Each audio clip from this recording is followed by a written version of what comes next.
عبداللہ ابن عمر رضی اللہ تعالیٰ عنہما بیان فرماتے ہیں، سمعت رسول اللہ صلی اللہ علیہ وسلم یقول، میں نے سنا رسول اللہ صلی اللہ علیہ وسلم فرما رہے تھے، کلکم راع وکلکم مسئول عن رعیتہ،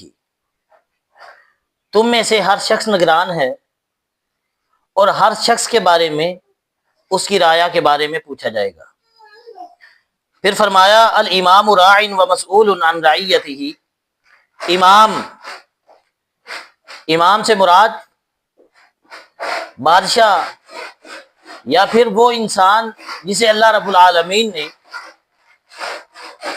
عہدہ اور منصب دیا ہے، اس کے ماتحت جتنے بھی لوگ ہیں ان پر وہ نگران ہے۔ فرمایا امام وہ بھی مسئول ہے، اس سے بھی پوچھا جائے گا اس کی رعایا کے بارے میں، اس کے ماتحت لوگوں کے بارے میں۔ والرجل راع فی اہلہ وہو مسئول عن رعیتہ، اور مرد اپنے گھر پر نگران ہے، گھر والوں پر نگران ہے، اس کی رعایا کے بارے میں، گھر والوں کے بارے میں اس سے پوچھا جائے گا، سوال کیا جائے گا۔ والمرأۃ راعیۃ فی بیت زوجہا ومسئولۃ عن رعیتہا، عورت اپنے خامد کے گھر پہ نگران ہے،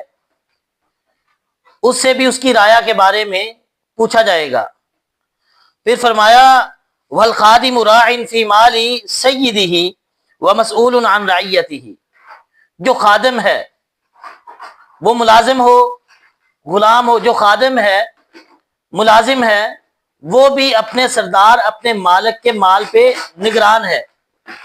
اس سے بھی سوال کیا جائے گا اس کے مال کے بارے میں۔